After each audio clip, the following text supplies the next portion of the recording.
Hello everyone and welcome to the Power Platform Show, formerly the Dynamics 365 Show. For today's show, we're talking with Peter Linke. He's the Chief Executive Officer of Promax AG. And we'll talk about his journey as an ISV, lessons learned, how he's pivoted as Microsoft bought out a competing product to his, but how he continued on and really how he's adopting the ISV Connect program, going in at the 20% level. Absolutely interesting, the insights he's shared here. Before we get into the show, I just want to talk about another ISV that specializes in the area of field service. This is MapTasker. They're a relatively new ISV, been going a couple of years, and they have a product that deals called Field Engineer for Dynamics 365. And really anybody that's using, field service type function, I think would gain a lot of benefits from this product. It's built specifically for companies that run field engineers. It allows them to gain access to detailed geospatial data from their internal systems. I especially like the way it works with Esri, ArcGIS, and allows that data to be synced directly into Dynamics 365 or the Power Platform. I've done many projects that required Esri integration, and MapTasker would have made the job a lot easier. MapTasker's Field Engineer for Dynamics 365 not only allows you to access data from platforms like ArcGIS from Esri, but also right back to it, completing the cycle of data collection in the field. For more information on integrating Dynamics 365 with advanced geospatial systems, head over to maptasker.com and contact the team for a demo. MapTasker is spelled MAPTASKR, so MAPTASKR.com. Now, let's get on to the show. Full show notes can be found at nz365guide.com/164. Hey, Peter, welcome to the show. Hey, how are you? Good. Good to finally get you on the show and really unpack your journey. You've been an ISV, kind of one of the ISV leaders really in the whole Dynamics community for some time. So I hope that we're going to have an interesting discussion in today's little chit-chat. Yeah, I'm really happy, looking forward. Excellent. Peter, before we do get underway, but can you tell me a bit about what part of the world you live in?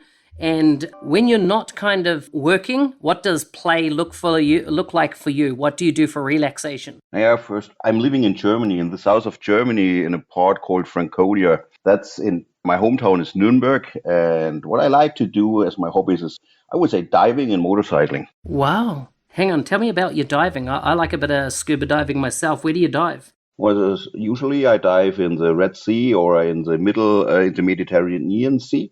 So that are my main diving spots.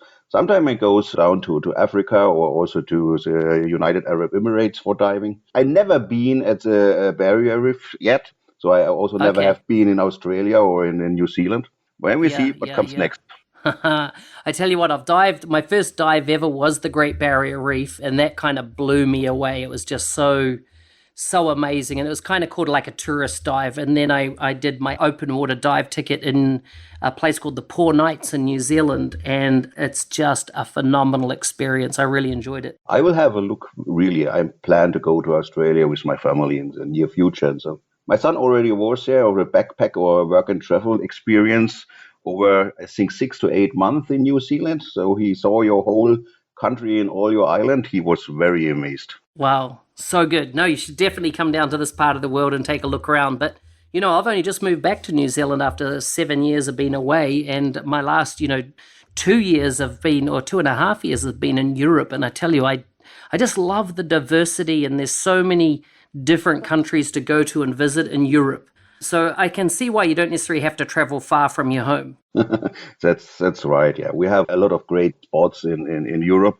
But as you know, in Germany, the weather is cold. Today, it's very, very rainy. It's very cold. So in the winter time, you like to travel to the warm countries. So last time I was in Orlando at the Ignite, and it was a beautiful experience with 30 degrees. So not too bad. How did you find Ignite, the content? So I like Ignite very much. There was something or somehow a speaker together with a guy from the Microsoft Corp all around Dynamics Project Service Automation.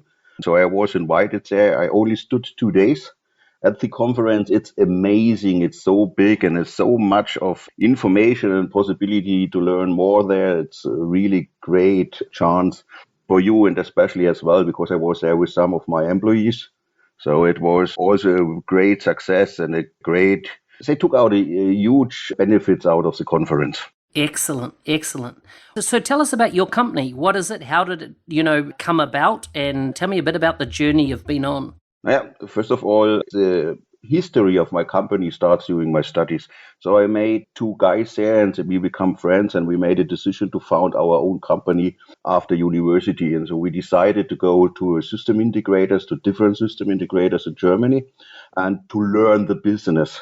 And then we started in 2000 with ProMX, more or less in the area of Microsoft Exchange Server.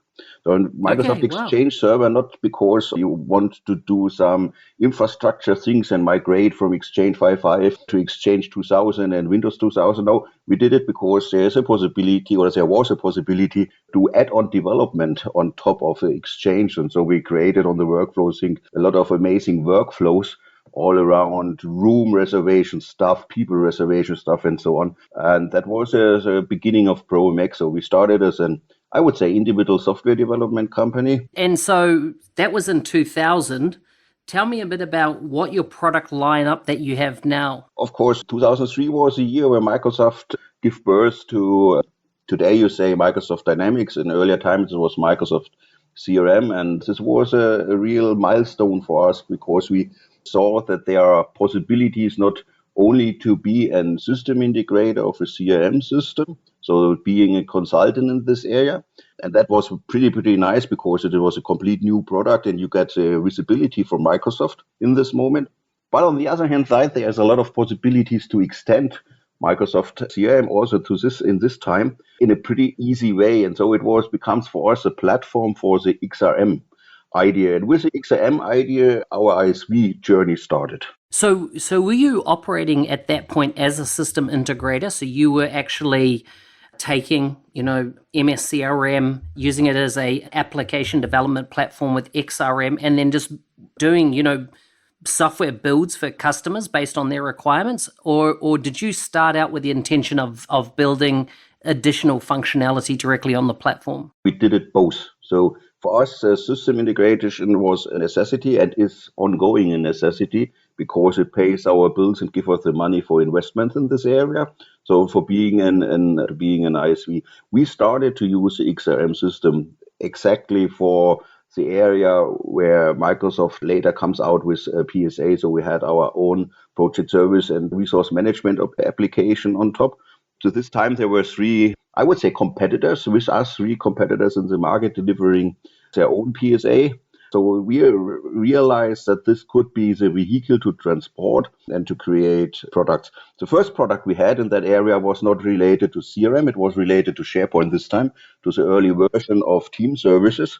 And we sold this as well to really big customers in Germany, especially to Siemens. Okay. So when you say team services, what do you mean? I don't know if you remember, there was a part of Office XP where there was a first version of SharePoint inside. I think it was Team Services. Okay, There was a different name. So, and on this platform, we started our journey to become an ISV. Okay, so what were you building on Team Services that you were able to sell? We built a time tracking solution on top of it, and a project management solution and a resource management solution. And we brought these together and sold it to companies who are services driven. Right.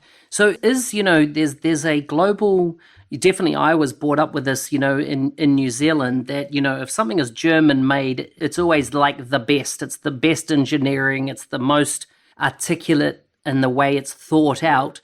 Did you find that kind of whole German engineering was coming into the way you were building your software? Because you obviously created some incredible pieces of technology that companies were really interested in buying. I don't know. So I saw that there is a demand on having a specific software available to solve or to help them to cover their gaps they might have. And that was the approach. And we saw in the platform, we saw the possibility to put in this functionality in a very quick manner. So it is always a question and I have learned a lot since 2003 about ISVs and the platform and technology, everything around. But there was really a need to get it quick to the road I do not have an investor in my background, so I'm putting all my cash flow into the area of software development and I would say product development. So it was a need to become or to be very quick, bringing something to the market and try it out. And to this time, I would say approach of a minimal viable product. I did it, but I didn't know it. Right. So when you say you did a minimum viable product, did you get it to the point that, people would pay you money to buy it and then you iterated and built on top of it from that point? Exactly this way. So tell me, as of today, what is your main product lineup and suite, and how many iterations, if you like, have there been since 2003 when you started on this journey? Well, good. I tell you a little bit about the journey, and then I come to the status today. So after having this stuff on the team services with 2003, we go to the XRM platform, and as well we sold this from CRM 2011 onto the market. So we become first time with our solution. How is it called? A finalist of the Microsoft Partner Award in 2010, and a winner with our solution in 2011. So this was the approach to the market, and in this moment we started to try to market it, to bring it to the market. So we had booths in the convergence, in the worldwide partner conferences, on events in Germany or in Europe, and so we started to market it. But to be open, it was maybe too early to do this because software wasn't yet right, the architectures, the possibilities to exchange or to import export solutions in the way how really it could work as a platform. In 2011 it was too early. It becomes later a possibility. During this time there was something in the Microsoft universe. Microsoft released 2011, and 3 or 4 months later they told us that Silverlight is out of lifetime. Yeah. So that was the first big issue where we run into problems. Second point was to install our solution, which also had some clients for doing time tracking in Outlook and so on. We had services and things around. Even to install our solution in 2011, we needed, or to train people to install it, we needed more than a week to do trainings in Canada and US. So that was not really the best moment. Going further, it comes to the point that we try to convince Microsoft to do marketing with us. Microsoft told us in 2013, I think, Peter, stop. We are doing our own PSA software development. And that brought us, in Germany, you say you are standing on a carpet and somebody picks the carpet away. I don't know Yes. how you say it in English. We would say pull the carpet from under you. Pull the carpet under you. So I was really amazed about the situation. That was sarcastic. So I was really amazed. And after a while, we come in touch with the R&D department in Redmond or in Bellevue about this. We got deeper and deeper in the PSA. And now we are there that we don't have our own, I would say, full-fledged application. We are now more or less in the add-on area. So we developed functionality out of a miss of needed functionality. And of course, if you're familiar with the PSA, you know that there was also some issues in the usability. So it was very hard to adopt the software. So we were in that area, and that was the point. We say, okay, we have a lot of knowledge. We are working with Microsoft together. We are, I would say, something like an advisor to Microsoft to give us feedback. We worked on the whole since the beginning. So we were involved in that. Nobody had an idea about PSA. It was also very special to see this and how Microsoft is working. So, and nobody knows about that. And we invented and we brought our people in. And today, and this is status today we are one of the maybe a handful partners in the world who did PSA projects. And then so there, in the moment, there is more or less no real competition available.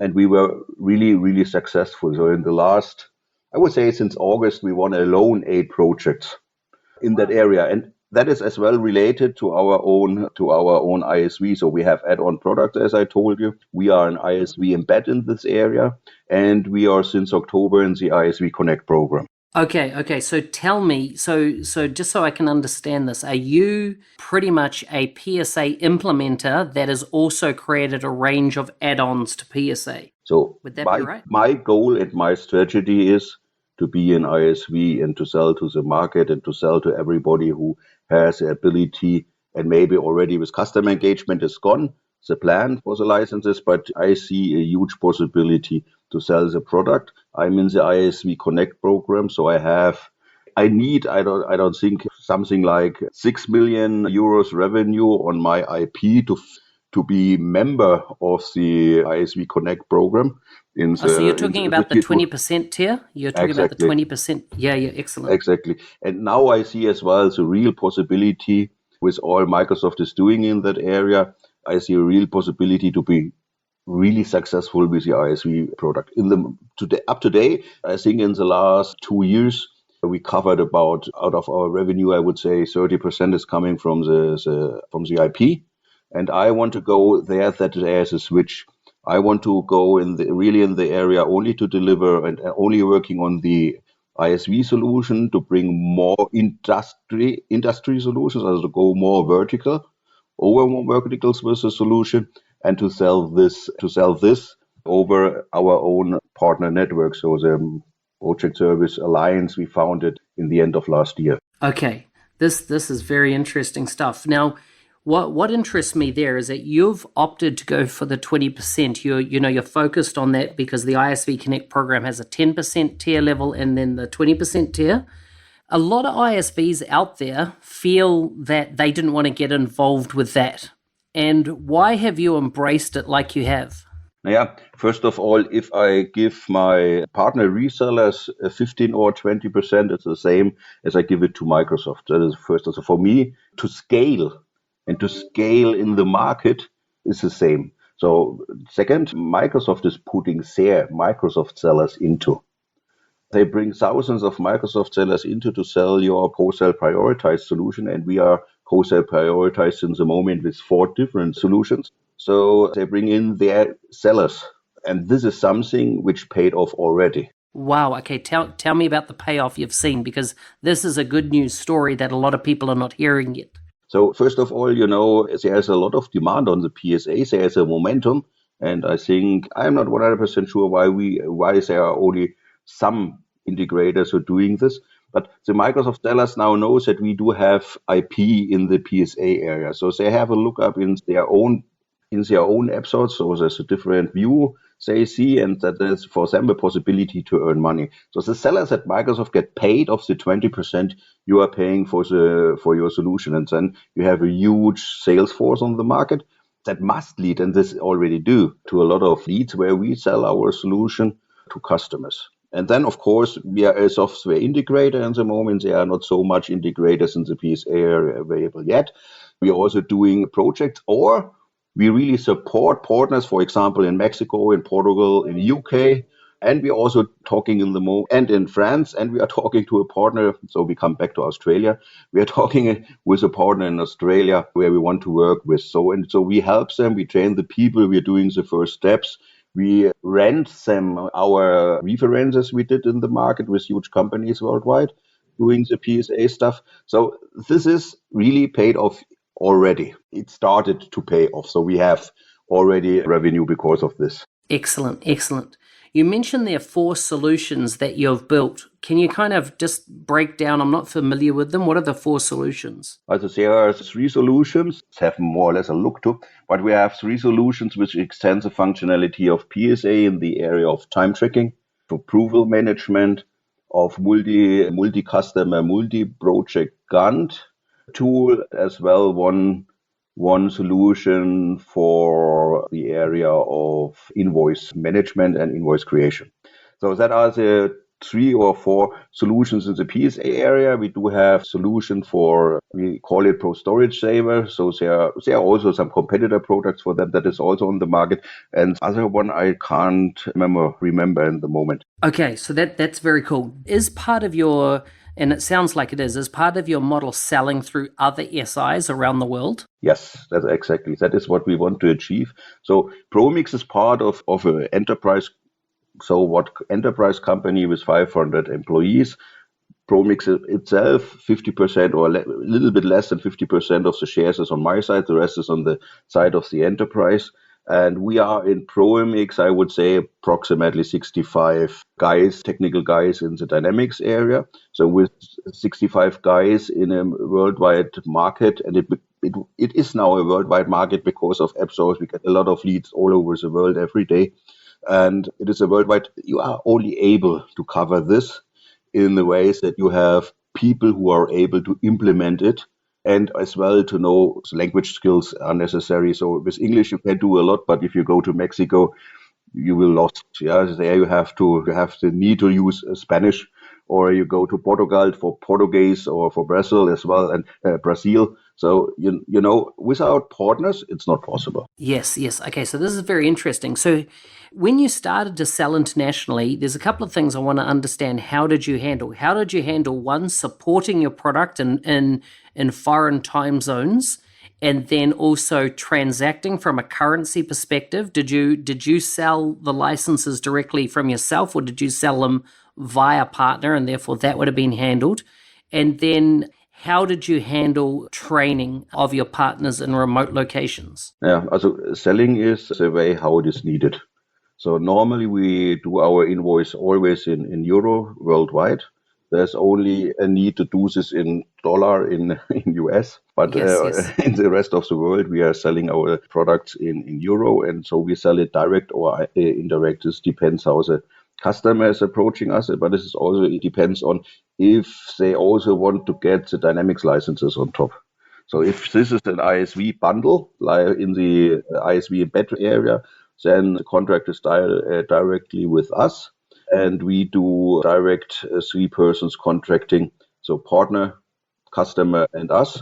And in other ways, and if a partner acts as a reseller, he's buying the licenses from ProMX and sell it to their end customers. Excellent, excellent. So how do you handle support then across international time zones? We do have a 24/7 support at ProMX, and of course we train our partner, and all of these partners are Dynamics partners. So most of the problems are not related to the software. Most of the problems are related to the installation and the configuration on site. And so I would say ProMX is handling only the third level support. And so we do have support contracts which we sign with our partners. And if there is a necessity, we also sign it with our end customer, or with the end customer, wherever it is our or from our partner. Yeah, okay, that makes sense. Hey, that's so interesting. What have you found? Like, have you found that only 20% of your partners sell 80% of your product? Or are you finding just a lot of partners may sell one or two projects a year? What's been the patterns that you've seen over the last few years? Partner contract and partner program, I can tell you stories. Yeah, I'm interested. Yeah, but saying this, also in earlier times, starting in 2010, going market, seeing partners, we had 80 partners. Then we got disrupted by Microsoft. Over 1.5, 2 years, there was no interaction on our side, only maintaining existing customers. So it was not possible to sell anymore our own product. And so today, I would say we might have some of these partners which are on our partner role, but I would say only 4 or 5, so very less number is really selling. So, and I think that is the biggest problem at all. You get a lot of people who sign a contract, and we did it in the beginning that we don't charge any partner fee. And so a lot of guys signed because they had, maybe I have a chance to sell it once in a year. And yeah, of course I can use the licenses for my own. So that was I would say it was a major driver for partner acquisition is I want to use this home for myself. So we changed the program. So we have now a fee, but you get the fee paid back if you are successful selling our products. So a partner who's selling has not to pay any fee. That is a change.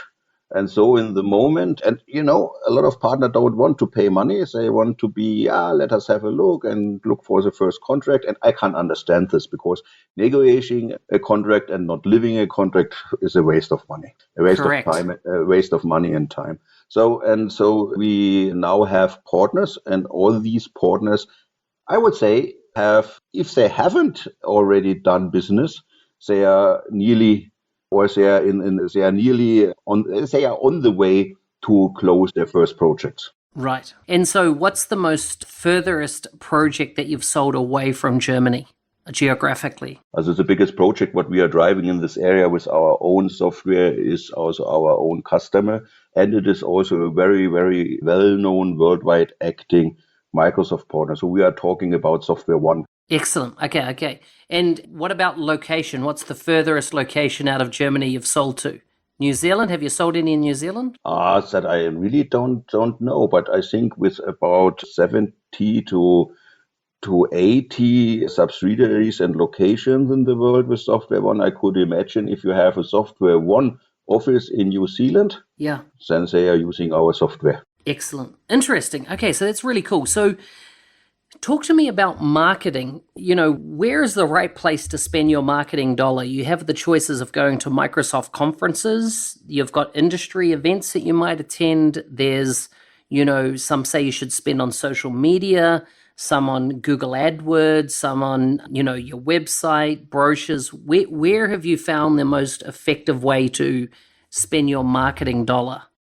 This is, I think, a real differentiator to the other partners, because we realized since we started the ISV business that this kind of business is only working with the right marketing approach. So as I told you in the beginning, we spend a lot of money for the booths on the Microsoft exhibitions, but I would say we stopped this. We are doing marketing in the moment. So you remember 65 people in the technical business. I think 30 or 40 people in our own marketing department, covering all social media channel you can expect. So from having different Twitter and Facebook accounts because of languages, to our company and to our products, having Xing and LinkedIn. Xing is something similar to LinkedIn, but it is only, I think, sensible for the German market or maybe for the DACH market. Doing also LinkedIn stuff, doing Google AdWords things, doing a lot of events which we are driving. So we are having a lot of events all around our products with Microsoft and without Microsoft. So we're having a lot of things doing around the needed landing pages, and then we do AdWords campaigning in different channels and so on. We're doing a lot of things there. Yeah. If I was to give you 10 million euros to spend on marketing, you could only spend it on marketing, where would you spend it? And you can only choose one thing to spend it on. 10 millions, and you want to spend on marketing, but you can only choose one, either channel, platform, event, technique, whatever. What would you spend your 10 million euro on? I would say I would go to social media, and I want to spend it in campaigning. I was not expecting this question, and I have a huge team. They will maybe tell me, well, you are a guy here telling things, so we have some different ideas about that. But I, for my own, would say, I think you make huge rumble, you must be heard in the world. So I would really go to social media and spend it in the area of LinkedIn. Okay, LinkedIn. That's very cool. That's very precise. I like that. And yeah, I can understand what you're saying there. How many languages have you translated your application into so far? Also, our languages are translated in English, in French, and in Spanish. Okay, so 3 languages at the moment. And German, of course. Okay, so that's 4. Okay. And Portuguese? No, not yet. Not yet. Okay, very, very interesting. Very interesting. So if you look back across your career of building this ISV business, what are the key lessons that you've learned? If you were to encourage other ISVs out there in the industry, what are the kind of key things that you would say, be aware of this, do this, and don't do that? Yeah, so starting and being an ISV business, I would say having the right maybe portfolio or the right product. So having the right product idea, first of all, having an understanding where you are in, where are the needs, and is there a market? So the project portfolio, I would say. Second would be maybe the point to say, okay, having to find the right value proposition. You must really work on this. And I say €1 spent in development, €3 following in marketing. You have spent a lot of money in the marketing area, but then you really need the real story behind. And the content of a story must be a value proposition. What can a customer get? What can he achieve out using your software for their businesses? I think that are the 2 points. And Of course, being in ISV, as you know, builds a software, thinking about support, thinking of all the things you need around driving the business as well. Doing marketing in the end is a question of lead generation. And so lead generation is also a point which is a real need. And I saw a lot of leads from the coming from the Microsoft platform. So I see for people who want to go in the ISV area, maybe Microsoft could be a really great partner, having this approach with AppSource. So also being on the AppSource and achieve, I think we have approximately 100 leads in a month coming from the platform or from the app source. So think about how you can generate the leads, where are the biggest possibilities to do so. And the next number of leads, so that was, I mentioned LinkedIn. App source costs me only 20% of my IP I sold. Yeah. LinkedIn is something you can also go and address the market and address potential customers. So that is the reason that I want to invest money in LinkedIn. AppSource is something what you can get from Microsoft directly, and this would be a great fit. So yeah, I would say that are the 3 points that I would mention for starting an ISV business. Yeah, man, that is so good. That is so good. Tell me about selling software as an ISV. Do you have trained salespeople? We are a company who has very less fluctuation of people inside. So it means we are a team in the sales and the marketing, sales and marketing, we're working very close together, and as well producing a lot of the necessary collaterals, marketing papers and books and white papers and whatever. And so the people inside ProMix are trained anyway. And if we start with somebody new, we start from scratch, I would say. So we bring in young people, and we have no people who already knows how to sell solutions and are so silverbacks guys who exactly know how to do and are not able maybe to adopt new ideas. So we bring in at least every time new people here. We train it inside our team, and this is, I think, our success.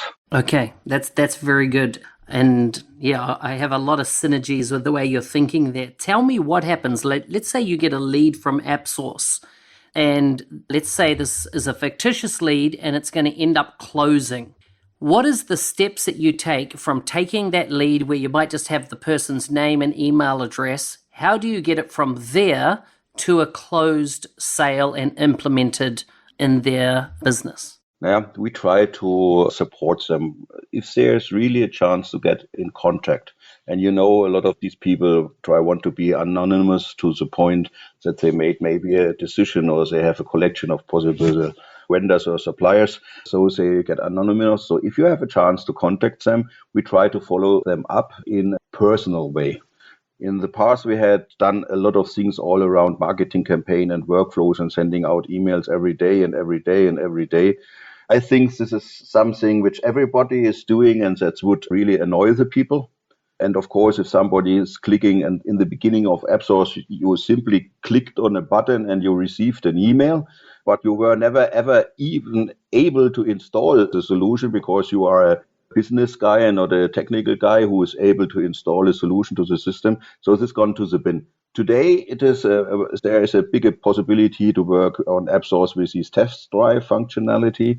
So as well, business decision maker are able to have a look into your software, maybe get a learning path there. So if you go to a Pro-Am Fast Start, or for example, go to Verypark on the Verypark website and have a look to the next best action web app, and you see a possibility how you can really great trial the software. And we do the same. So we have also a learning path there, gives the customer a chance and to lead them through the system. So to give them from the first moment the best experience, what is possible. And we are working on this experience, I would say not maybe daily, but very, very close. So try to make it better and better. And that is the way we try to convince the customer. And on the other hand side, as I told you, we try to reach them, we try to talk to them.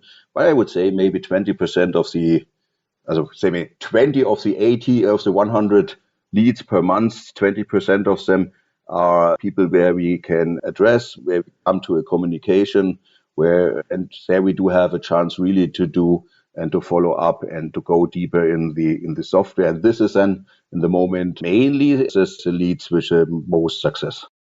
So of those 20%, what's the time frame from engagement, you getting a lead, to them going, let's progress? Is it like 3 months, 6 months, 9 months, 12 months? How quickly do you move through that sales cycle? It was 6 to 18 months, and not only because of AppSource, I would say it was every lead.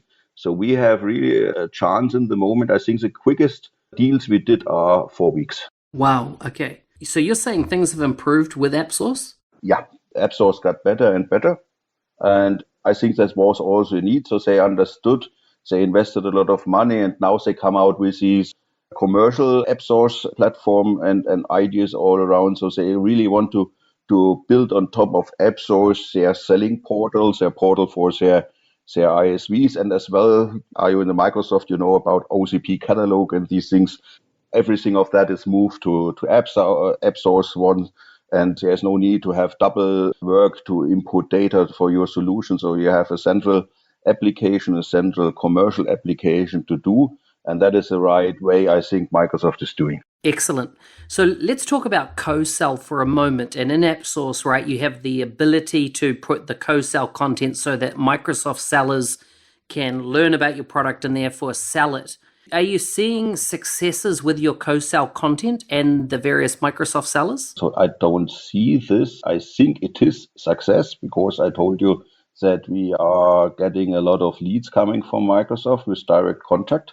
But I am not 100% sure if this is related to our co-sell content, but I think it is because, there are such a lot of numbers of applications and products available and partners in the market. So with the OCP content in AppSource, I think this helps the partners, or the Microsoft sellers, sorry, not the partners, the Microsoft sellers worldwide, to understand that there are solutions which are already successful, which they can use. And of course, the sales cycle, as you question me, is indeed what Microsoft want to achieve. And of course, ISV products are this which help Microsoft to sell quicker, more licenses to the market because they get rid of most of the needed services, consulting services around the project, which is based on an ISV solution. It's much more quicker and easier to sell. You don't need so much, I would say, high trained senior personnel. And so it is a way really for Microsoft to sell in a quick manner. And it is a really big chance for us as a partner to get these, how should I say, repeatable, recurring business. In a way, it comes and the money is flowing, and that is exactly what you want to achieve, right? Exactly. Tell me, one of the challenges that a lot of ISVs have with the way solutions work with Dynamics and the Power Platform is the ability to protect your intellectual property. Do you do anything special around, preventing the unauthorized use of your IP? Yeah, we are trying to make it hard for somebody who want to steal our intellectual property. So we try to put so we have our own license check server in the internet on Azure, and every of our application make a look up if there is a right to use. But, this is maybe related to some apps inside that is not related to the data schema. And the data, if you have once installed it, then you can use it or you can copy it, whatever. It's something you can't prevent. But of course, the knowledge inside and the needed knowledge and experience to implement and to answer a question on the customer side, I think that is the biggest difference. And it's also a kind of protection, I would say. And say it in this way, we had very bad experiences all around this with an partner. I think it was from Australia, and so you never can prevent Yes, it, yeah. But correct. you can do as much as possible, and so you need your strategy. And I think the best strategy at all is to make the partner successful with you together. Then there is absolutely no need for them to copy anything. Yeah, I like that. Make the partner successful with you. Tell me about your relationship with Microsoft. And once again, I probably want to, not so much your relationship, but what would your advice to be to ISVs about working with Microsoft? What should they do to foster a great relationship with Microsoft? Okay. You mean existing ISV? So an ISV who has already his own old product or who want a new one? Brand new startup ISV. What type of relationship should they build with Microsoft? Who, what, where, what geographies, that type of thing? So I am very deep involved with Microsoft, being in the inner circle, being in the partner advisory council in this area, especially for ISVs and so on. So I have a real good idea how they think and how they drive their business. And one thing, what I think that I understood it in the right way is we are we are onboarding ISVs in the moment. We are looking for ISVs exactly because of the reasons I told you. We are onboarding ISVs. We are looking for ISVs. I would say try to get in contact with Microsoft. Maybe do this on events like Ignite or Inspire or any other event in your region, which is in that area of ISVs with Microsoft. Get in contact with them, talk to other Microsoft partners who are already successful in the area, get some insights. So I'm also doing this if people asking me about my experience similar to what you did today with me, then I try really to give them and to give them some insights. And if I have a chance, I also link them to people at Microsoft. But that is limited to Germany and maybe limited to France, because there I have this kind of business is normally, if you are not as you said, you are a new ISV, so you are not a global ISV, then you have to go to your regional office and talk to the people. Yeah, very good, very good. Do you do any engagement with the product team in Redmond? Especially in the PSA and in the field services area, yes, we do. Okay, excellent. And so, once again, if an ISV, for example, was specializing in Microsoft Dynamics 365 marketing, they should try and engage with the product teams that own that product, I take it, if they're going to build add-ons, etc., to that solution. Exactly. Yeah. Excellent. Any kind of pitfalls, like things that you would say to, once again, telling new ISVs, don't do this, or, avoid doing this, or learn from my mistakes type thing? Let me give two advices. And the first, I think it's maybe a little bit funny, but do you remember XRM video from Microsoft from Yep. 2015 about insurance management, cloud management, and so on? Cow management and Cow patient. management. Yeah, totally. Exactly. I just played it in Orlando in one of my sessions to see how. I think there are 40 something ideas or solutions in that video. Simply put the link to this video to our podcast from today. And I think this will give a lot of ideas where you can, by using the Microsoft platform as a base, where you can extend the platform to your own XRM product. This is something we did, for example, with healthcare, and we have a therapist platform based on Dynamics 365 as an XRM point. That is a possibility to become an ISV. So, and to do something like what you not should do is don't develop full-fledged application. Go with a minimal viable product. Try to approve, not try to get proof, not to approve. Try to get proof that the product itself finds potential customers. If there is a real market behind, I would say that is what I suggest to the people. Not go the full thing, start small, see if there's success. If there's no success, put it away as quick as possible and restart with something else. I like it. Such great advice. Okay. Time to do some quick fire questions. Before we get on to some quick fire questions, and these are really not about software or Microsoft or anything, these are just about questions in your life, and they're very random, and it'll be interesting to see how they translate. But is there anything you want to add and share with our guests before we switch to these quick fire questions? No, I think let us go to the questions. Okay. Here's your first one. Would you rather be too hot or too cold? I'm too hot. If you could switch places with one of your friends for one day, who would it be? I would change places maybe with my friend from Belgium. It's Wim Goykens. I would change my place with him because he's traveling much more in the world as me. Wow. Okay. So what was the first thing you remember buying with your own money? My first motorcycle. Nice. Where I really invest the first time real money. Yeah. This was my motorcycle. Excellent. As I was a little boy, I invested in aquariums. So I had a lot of fishes and 5 or 6 aquariums as I was 12, and I sold fishes to customers. So that was my first approach to the market, but the real investment was my motorcycle. Wow, I like it. I like it. What's your favorite quote? That's a quote from Mr. Einstein. So, and that is a problem now how to translate it. In Germany, you will say, nur wer weiß, wie Wolken schmecken, der weiß, wie Schmetterlinge fliegen.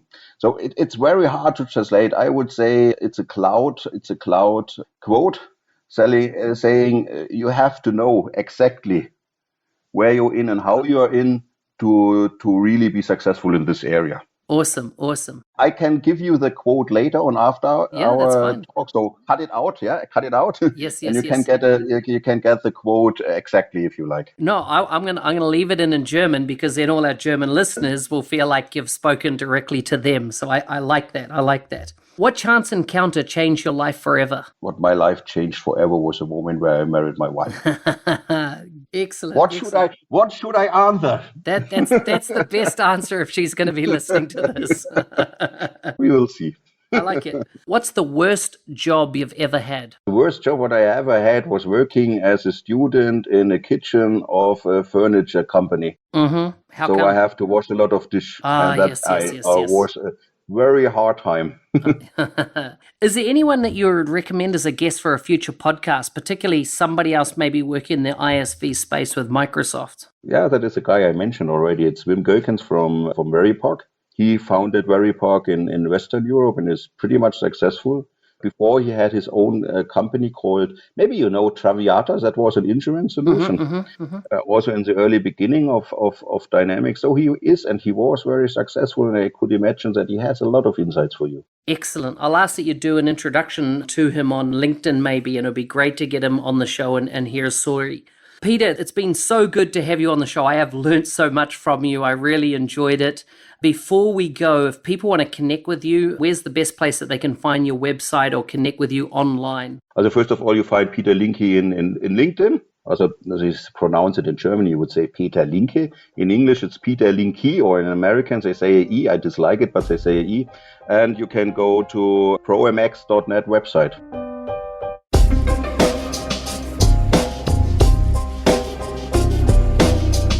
Hey, thanks again for joining me on today's show. It's been a great journey. I hope you've found this whole interview with Peter as enthralling as I did. I learned so much from him.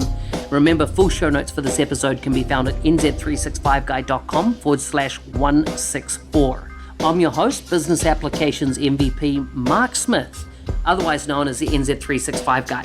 If you have any questions or want to start a conversation with me on anything we've discussed on air, LinkedIn Messenger is the best way to hit me up. Just connect with me and let's open a dialogue. Anyhow, bye for now.